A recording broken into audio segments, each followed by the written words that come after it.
Hello, my name is Edwidge Dantica. As Haitian people, we have been fighting for our survival for over 200 years. Our first collective memory of the Creole pig was in Bois Caïman in 1791.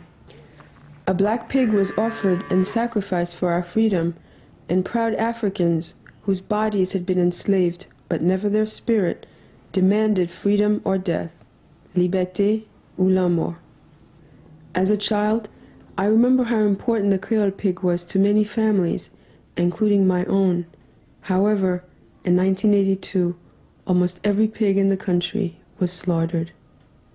This documentary explores why and how it happened and what a small group named Grassroots International and Haiti's largest peasant organization is doing to bring the Creole pig back to the countryside. Our journey begins in Cap-Haïtien, near Haiti's north coast, where Grassroots met with two organizers of the National Peasant Movement. This is my house. I've lived here 27 years. I have 9 children.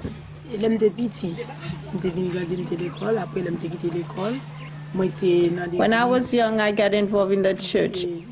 And then I met Doudou, and I decided to get involved in the movement.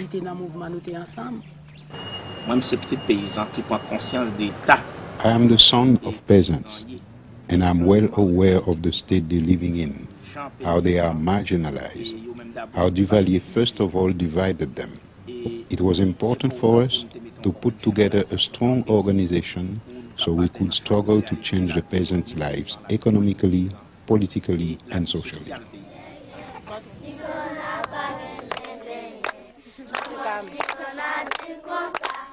Grassroots traveled with Doudou and Madame Guerrero to talk with peasant families. Why is this small, black, floppy-eared pig so important to the Haitian people?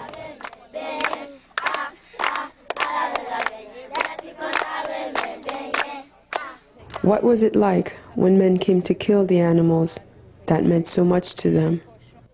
Pigs were the source of our livelihood. They were what helped us take care of our children, help us take care of ourselves. If we were sick, to pay for the hospital, to go see the doctor, to pay for school. But if you don't have any pigs anymore, you are useless. We ended up with nothing. At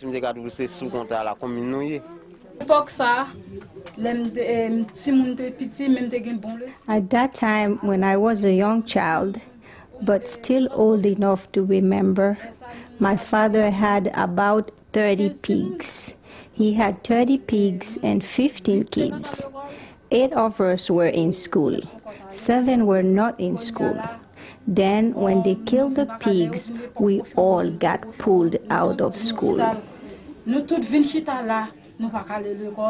Cochon créole, yo te toujours élève canet banque et paysan yo. The Creole pig used to be called the savings bank of the Haitian peasant. It was in the pig that the peasants had their savings. Because the breed of pig, the Creole pig, was a pig that had a tremendous resistance. It ate the remains from the kitchen, drank dirty water, ate grass. The pig was never sick. We never spent money on them. They would live in incredible conditions in the sun without drinking water for several days. So this self-sufficiency created autonomy for the peasants. In 1980, Haiti was by far the biggest producer of pigs in the Caribbean. We had 1,600,000 heads of pig, which put us very far ahead of the Dominican Republic or even Cuba.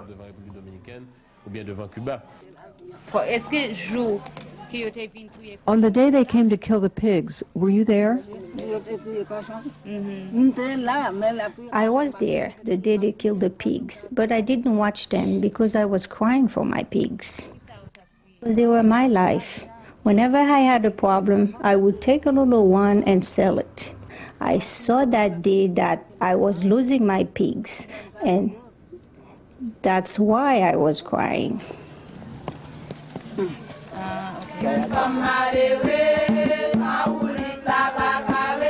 The African swine fever came from Spain to the Dominican Republic and soon crossed the border into Haiti. Many Haitians have vivid memories of that time. It was when President Duvalier was in power that they came to kill the pig.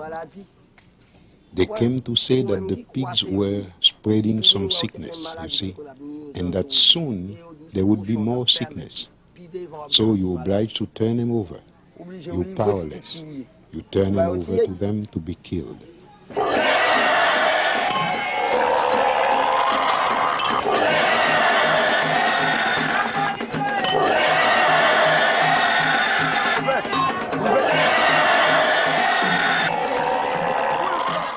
The eradication program was decided by the American government. USAID made it one of its priorities. The eradication program was not run by AID. The eradication program was run by the U.S. Department of Agriculture, along with, it was a joint program by the Mexicans, the Americans, and the Canadians because of a concern about swine fever getting into those three herds. The program was imposed on the Haitian government because the Haitian government had at first refused to eradicate the pigs. The refusal provoked AID to take action whereby the USPL 480 food aid programs was conditioned on the total eradication of every pig.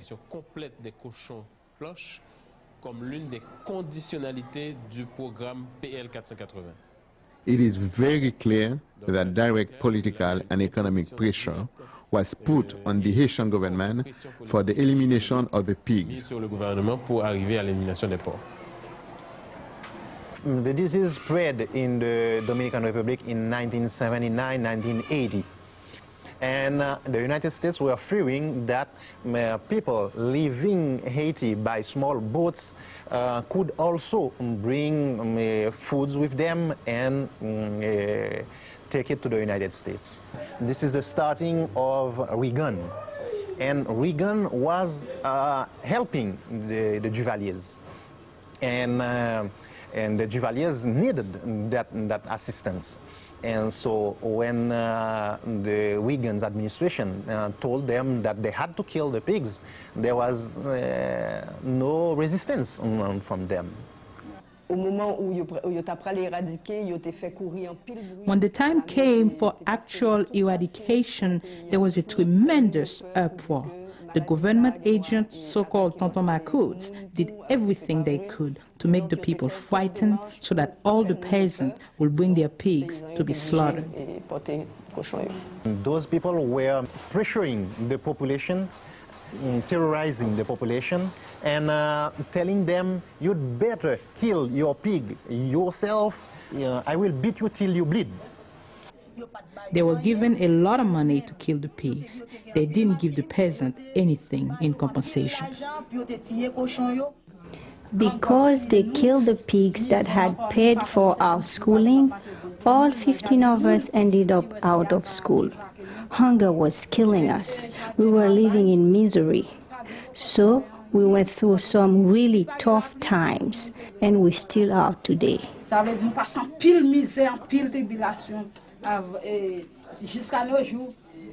Some Haitian agronomists and agricultural organizations did not agree with the American plan. One of these was the Groupe de Recherche pour le Développement, GRD. The position of GRD was that total eradication was not necessary, that there was a way to control the disease. In negotiations with AID, we met with them regularly to see if they would change their policy on the pig program. We didn't get anywhere influencing them. They did not want to change. There were groups of peasants and technicians thinking how they could resist this. So that was why the group at GRD brought some pigs to the island of La Tortue to test them and make sure that there was no sickness among them, so that they could save them to repopulate the mainland.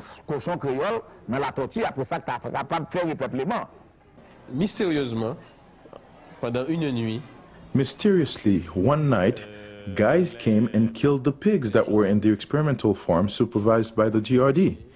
Pigs that everyone recognized were healthy. There were witnesses, the guards and others, that say many men came, armed to the teeth, and proceeded physically to eliminate every pig in the farm. As I understood it, USDA sent word to the Haitian Minister of Agriculture and said, we want those pigs killed too, because we've invested too much money in this program to not have the satisfaction of probably telling our constituency, the American Swine Producers Association, that all the pigs have been killed. $23 million was spent on the eradication of the Creole pig. The Black Caucus of the United States Congress, concerned for Haiti's economic future, lobbied USAID to invest in a repopulation effort. But in the end, less than $4 million was spent on repopulation. The program for eradication included a repopulation program that was to be financed by the Inter-American Development Bank. But the IDB program never happened. What happened was they killed the pigs, approximately 400,000. They put out 2,000 sentinel pigs in order to see whether the swine fever was gone. And then the Black Caucus said to us, look, these pigs are out there. There's no reports of swine fever, and nothing is happening on repopulation. Could you please do something? So in 1984, I think, we began the program. We said that any group that wanted to be a pig reception center could do it, but they had to meet 3 conditions. The first one was they had to agree to feed the pigs a special feed. We paid for half of it, they paid for half. They had to have a breeding center, which was done through an appropriate technology mechanism. It was basically a cement floor with a roof to protect the pigs and a cement floor that was on a slope so you could wash down the floor each day. And the third thing was they had to agree to distribute 1/2 of the piglets to the poorest people in their community. The pigs they brought in after they killed the Creole pigs were completely useless for the peasant because you had to build a house for those pigs to live in. But the peasants themselves don't have decent houses to live in, so how were they to build a house for the pigs to live in? Many people bought pigs at first, and then they saw that they couldn't take care of them. You had to buy wheat bran to feed them, and a sack of feed was very expensive. It's evident that the problem the United States had with the Haitian peasant was his level of autonomy. Before the elimination of the Creole pig, pig raising was carried out with a great deal of self-sufficiency. People did not buy chemical feed or industrially prefabricated feeds. It was integrated with the environment. It was really an organic model of animal husbandry. For the U.S. industry, that was very bad because they wanted to sell as much as possible. But it was clear that the model chosen for pig repopulation gave priority to the large white breed, which is very dependent on industry. So clearly, those farmers became very dependent on American feed imports to take care of those pigs. They bluffed you by telling you they were going to send you new pigs to replace yours. To this day, you never got them. When they finally arrived in Haiti, those pigs, they arrived only for the well-to-do to possess. With the pigs you lost your income, you see. As a peasant movement, we wanted to get involved in the struggle around the Creole pig. We marched, we demonstrated,